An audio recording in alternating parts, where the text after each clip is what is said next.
예, 성도 여러분, 한 주간 또 잘 지내셨습니까? 세월이 참 빠르네요. 벌써 4월의 마지막 토요일입니다. 예, 한 해 3분의 1이 지나갔습니다. 참 빠릅니다. 그죠? 함께 찬양드리며 하나님 예배자로 나가겠습니다. 212장 예전 찬송 347장입니다. 겸손히 주를 섬길 때 212장 찬양드립니다.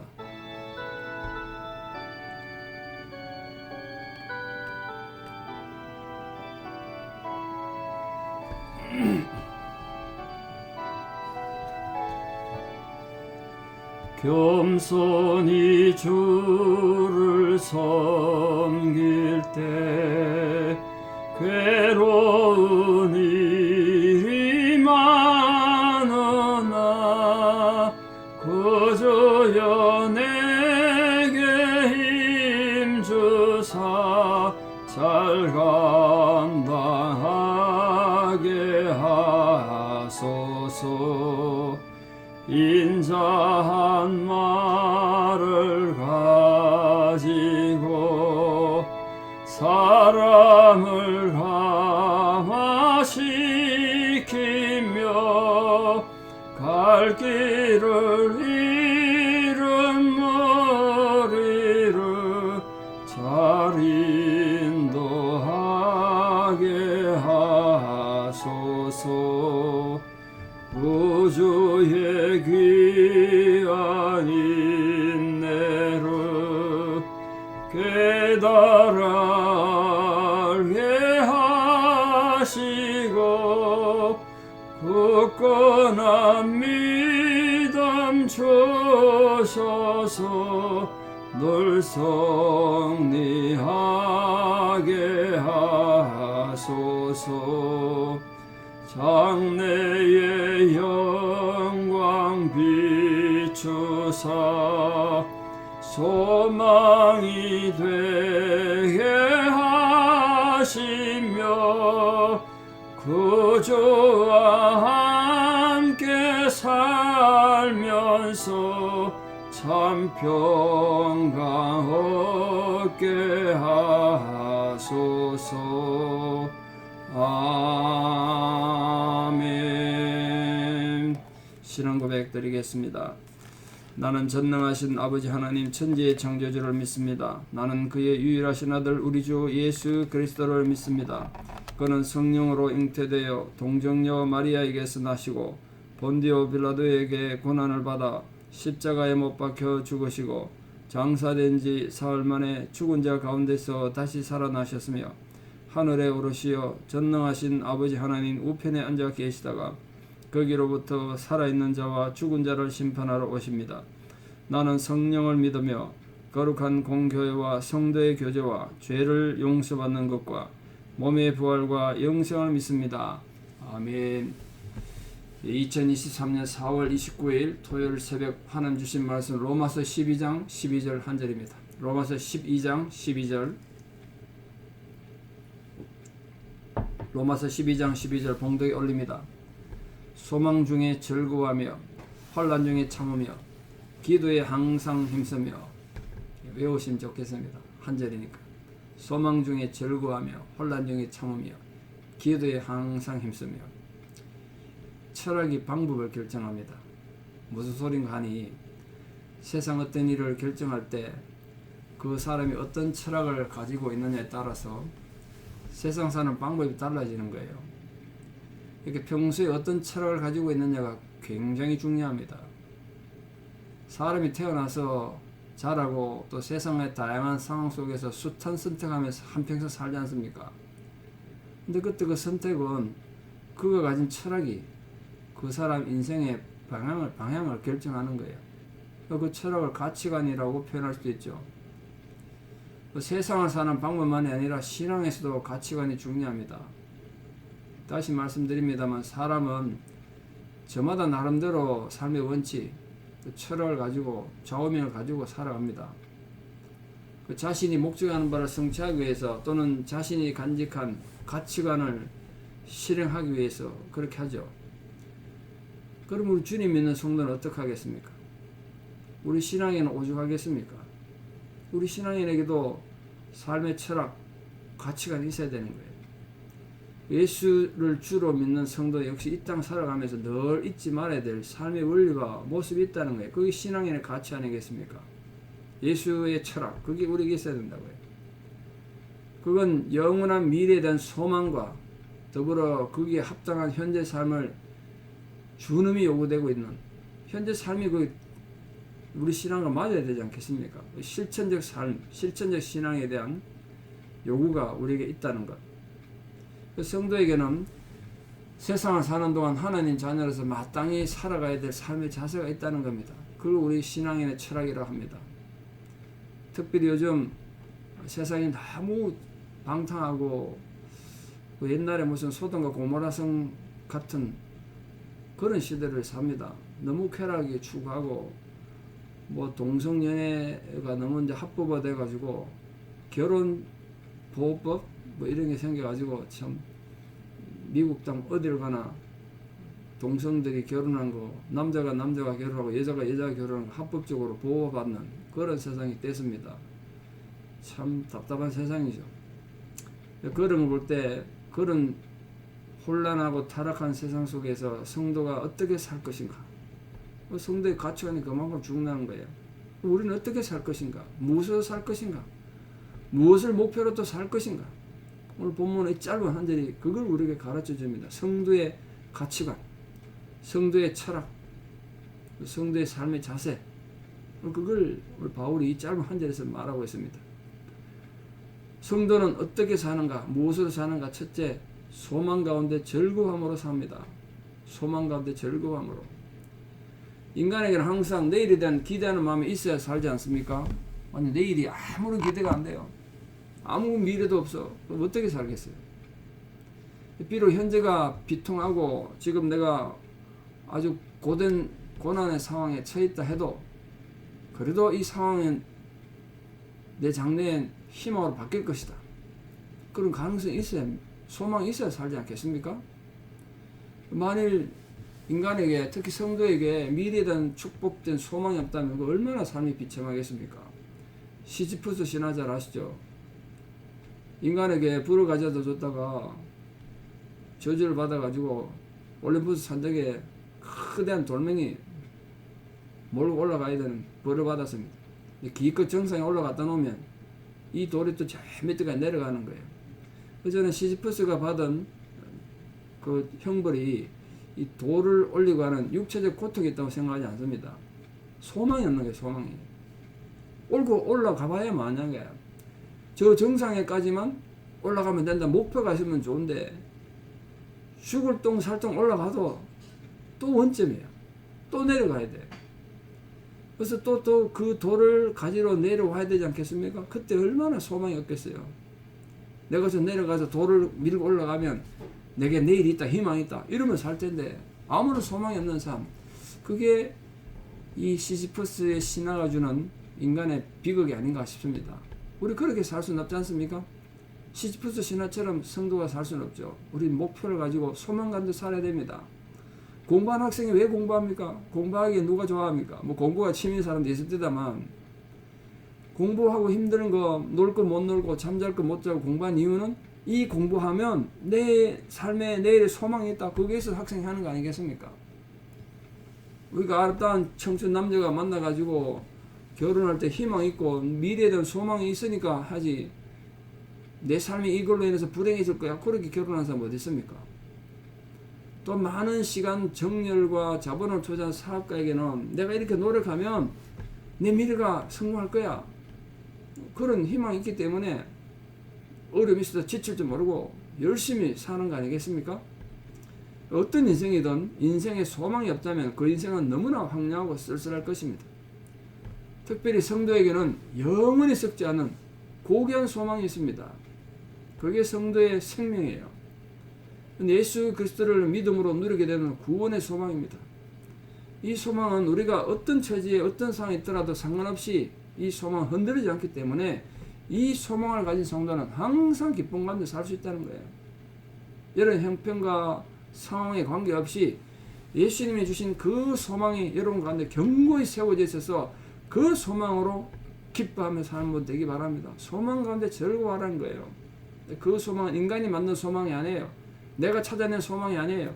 예수님이 주신 소망입니다. 여러분 심령 안에 바로 예수님이 주신 소망이 견고히 살아있는 분에 대해서 어떤 힘들고 어려운 상황에서도 내 마음 안에 있는 소망만 생각하면 정말 즐거워할 수 있는, 기뻐할 수 있는 그런 성도로 살기 바랍니다. 세상에서 사업이 좀 안 되고 또 내가 노년이 돼서 몸이 병들고 희망이 없다, 여러 가지 힘들고 어려워도 우리 그리스도 안에서 영광의 소망을 가진 성도는 좌절하지 않고 실망하지 않고 영원한 그 하나님 나라를 기대하고 바라보면서 낙심치 않고 외롭지 않게 산다는 거예요. 그래 기뻐할 수 있다는 거예요. 우리 모든 성도는 이 세상 잠시 왔다 가는 나그네 생활을 살다 가는 거 아닙니까? 언젠가는 본향을 향해 걸어가는 순리자의 여행길이 있기 때문에 이 여행길에서 나그네가 여행길을 걸어가는데 그 길이 힘들다고 해서 절망을 누가 합니까? 고향 가면 진정한 행복이 있는데 우리 그 영원한 고향 천국이 있는데 왜 우리가 이 나그네 길에서 당한 고통 때문에 아파하고 절망하고 힘들어하겠습니까? 그러면 여러분 범사에 즐거워하고 감사할 수 있도록 소망 가운데 즐거워하는 그런 위대한 성도님들 살아가시기를 진심으로 축복합니다. 두 번째, 우리 성도의 철학, 성도의 가치는 환난 가운데 인내하는 겁니다. 인내하는 거. 환난 가운데 인내하는 거예요. 환난 당하면 누구나 환난이 있습니다. 환난 없는 인생이 어디 있습니까? 제가 자주 말씀드리는 것처럼 파도 치지 않는 바다가 어디 있어요? 여러분 눈에는 호수처럼 잔잔한 바다 보일지 몰라도 들어가 보면 다 그 밑에는 엄청난 파도가 치고 있는 거예요. 그게 바다라서 그래요. 인생은 바다입니다. 고해예요. 고해. 슬픈 바다, 고통의 바다라는 거 아닙니까? 17세기 영국의 유명한 작가였던 존 번저는 정치적인 혼란계에 정적의 모함에 빠져가지고 긴 시간 옥중 생활했습니다. 얼마나 억울했겠습니까? 그때 생각합니다. 내가 이 감옥에서 그저 시간을 그냥 보내지 말자. 이 시간을 하나님께서 내게 준 소중한 시간이라 생각하고 여기서 내가 참고 견딤으로써 하나님을 묵상하자. 그래서 그 성경 다음으로 가장 많이 읽혔다는 철로역정이라는 책을 썼습니다. 제가 그걸 1, 2부로 되어 있는데요. 그걸 다 몇 번 읽어봤는데 뭐 읽으면 만화 같은 내용이라고 생각할지 모르겠습니다만 그 속에 우리 신앙인들의 모습이 너무나 많이 들어있어서 읽을 때마다 제가 은혜 받습니다. 이 세상에서 저 세상 하늘나라로 가는 모든 성도들이 겪게 되는 진로를 다양하게 묘사해놨는데 그게 600년 전에 쓴 책인데도 그렇게 우리 현대에 그렇게 의미가 있다니까요. 이 크리스찬이라는 주인공이 온갖 고생 끝에 천국에 이르는 여정을 생생하게 그리고 있습니다. 그게 결국 우리가 살아가는 길인가 아닌가 싶습니다. 그 철로역정 보면서 어떤 느낀 거예요. 예수님 말씀하셨잖아요. 생명으로 인도하는 문은 좁고 길이 협착하여 찾는 이가 적다. 그 철로역정에도 좁은 문에 대한 내용이 많이 나오는데요. 참으로 성도가 천국에 이르는 길은 험난한 길이고 고난이 연속에 있지 모릅니다. 살다 보면 예기치 못한 고난을 많이 안 당하겠습니까?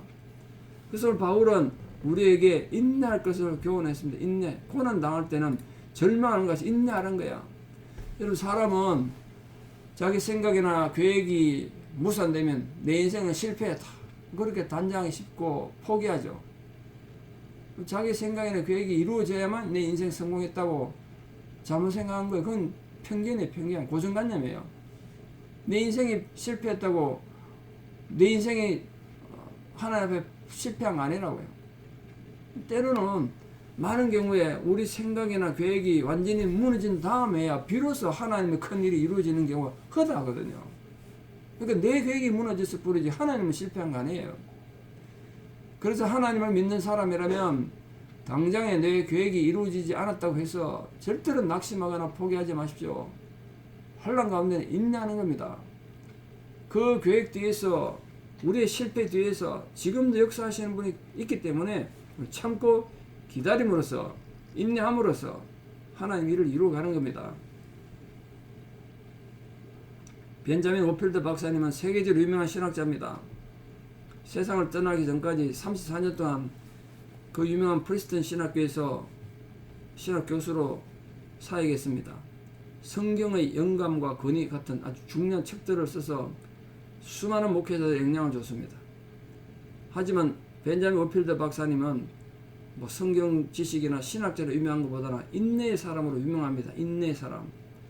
그는 1876년 당시 25 나이에 사랑하는 여인 애니와 결혼해서 독일로 신혼여행을 갔습니다.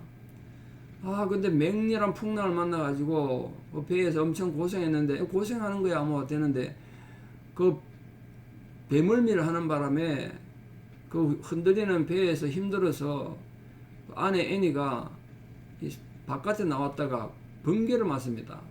배에서 번개를 맞았어요. 영원한 불구가 되어버렸습니다. 죽지는 않았는데 불구가 됐어요. 신혼여행 가가지고 신부가 완전 전신장애가 돼서 돌아왔습니다. 기가 막힐 노릇 아닙니까? 얼마나 절망적인 상황입니까?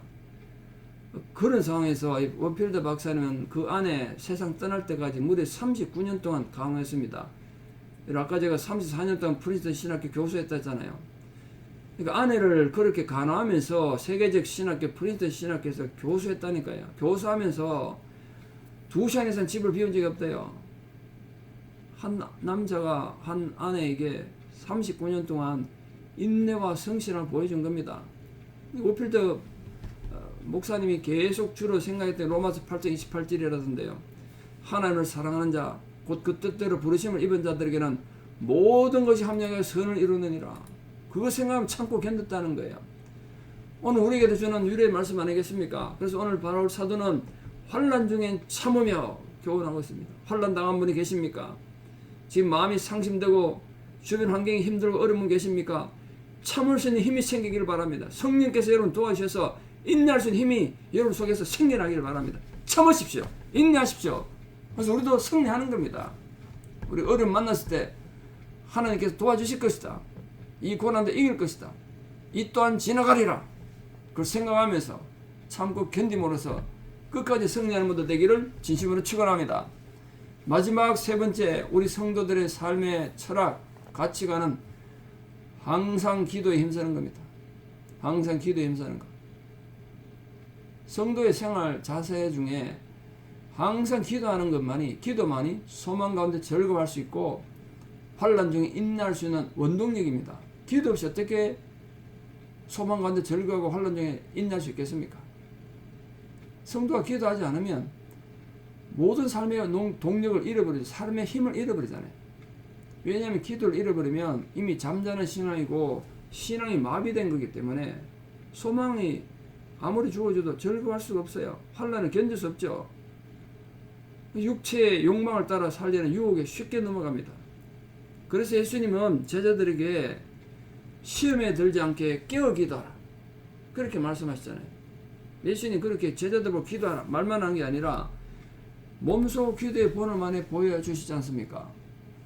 예수님 공생의 시작을 기도로 시작했고요. 마지막도 기도로 준비하셨지 않습니까? 특히 틈틈이 예수님이 새벽 미명에 기도하러 가셨다. 그 본문이 얼마나 많습니까? 특히 마지막 겟세마네 동산에서 기도하실 때 제자들이 시험에 들지 않도록 온 힘을 다해 기도하셨어요. 자신을 위해서만 기도하신 것이 아니라 제자들을 위해서도 기도하셨다는 거예요. 근데 그때 당시 제자들 어떻게 했습니까? 그들은 예수님께서 흐르는 땀방울이 핏방울이 되도록 기도하는데 돌 던질 만한 거리니까 가까이 있다는 겁니다. 근데 그 가까이 있으면서 예수님 그렇게 애타게 기도하는데 기도하지 않고 깊은 잠에 빠졌습니다. 그래서 다 실패한 거 아닙니까? 그런데 그렇게 나약했던 제자들이 예수님 부활하신 후에 예수님 명령 따라 흩어지지 않고 마가 다락방에 모여서 합심하며 힘써 기도했더니 놀라운 성령의 능력을 체험했습니다. 그때부터 이들이 달라졌습니다. 그때부터 이 땅에 교회가 시작된 거예요. 잊지 마십시오. 교회는 성령이 임한 이 성도들 기도로 시작됐습니다. 참된 교회 역사는 기도로 이루어지는 거예요. 하나님 나라는 힘써 기도한 자가 쟁취하는 겁니다. 더욱 요즘처럼 타락하고 무감동의 시대에 절실히 요구되는 신앙의 가치, 신앙의 철학은 기도 외에는 없습니다. 기도 없이 우리가 기도 없이 어떻게 세상을 이기겠습니까? 우리는 육체를 따라 살 것인가 아니면 영을 따라 살 것인가 늘 갈등하고 한탄합니다. 우리 육체의 욕심을 따라 살려는 그 사람의 정욕과 하나님의 뜻을 따라 살려는 속 사람의 의지가 끊임없이 우리 안에 대립하기 때문에 우리는 늘 갈등해요. 이런 의미에서 우리가 하나님으로부터 멀리 떨어지는 건, 또 하나님으로부터 벗어나서 타락하는 건 어떤 외부의 환경의 어려움 때문이라기보다 내적인 요인, 자주 말씀드렸습니다만 자기 자신과의 싸움에서 실패했기 때문에 그래요. 기도하지 않기 때문에 그렇습니다. 따라서 우리는 우리 자신의 마음이 하나님께 향하여 하나님의 기뻐하시고 온전하신 선하신 뜻을 이루도록 항상 기도에 힘쓰는 성도 되기를 축원합니다. 결론을 맺습니다. 사랑하는 성도 여러분, 소망은 우리에게 살아갈 힘을 주십니다. 커다란 용기를 줍니다. 활력을 줍니다. 인내는 우리를 하여금 모든 상황을 극복하게 합니다. 모든 환난과 고난을 견디게 합니다. 그리고 기도는 우리를 그 모든 상황에서 존재하게 하는 능력의 비결입니다. 우리 삶이 소망과 인내와 기도로 일관될 때 이 땅에서 궁극적으로 승리하는 삶을 살게 될 것입니다. 잊지 마십시오. 그리고 늘 암송하며 자기 삶에 적용하며 사십시오. 소망 중에 즐거워하며 환난 중에 참으며 기도에 항상 힘쓰며 기도드리겠습니다. 아버지 하나님, 오늘도 우리를 불러 예수님의 철학으로 세상을 살아가도록 말씀으로 격려하시고 위로하신 은혜를 감사드립니다. 세상이 혼란스럽고 우리를 많이 유혹하고 또 때로는 우리가 환난을 당합니다. 그러나 우리 삶이 지금 고달프고 힘들어도 소망을 바라보며 즐거워하는 자들이 되기를 간절히 기도드립니다. 또한 예기치 못한 어떤 환난을 당하더라도 좌절하거나 절망하지 말고 원망하지 말고 정말 그 환난 가운데서 인내할 수 있는 저희들 되게 도와주시옵소서. 환난 가운데 참는 자들 되게 하여 주시옵소서. 그리고 항상 기도에 힘써으로써 모든 고난을 이기는 힘을 얻는 영적 위대한 거인이 될 수 있도록 주께서 우리 성도님들을 위로하시고 격려하여 주시옵소서. 모든 삶의 상황 가운데서 우리가 예수의 철학을 가지고 예수의 방법으로 삶을 올바르게 선택함으로써 위대한 승리를 맛보며 사는 거룩한 성도들 되게 도와주시옵소서. 진실로 소망 가운데 즐거워하며 환난 가운데 참으며 기도에 항상 힘쓰는 저희들 될 수 있도록 성령께서 우리를 도와주시고 격려하여 주시옵소서.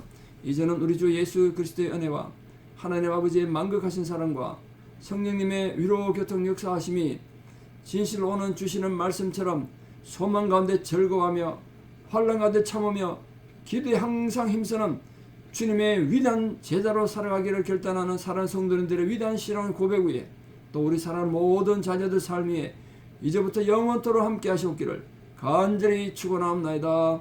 아멘. 여러분 오늘 하루도 이 말씀으로 승리하시고 내일 또 주일에 뵙겠습니다. 감사합니다.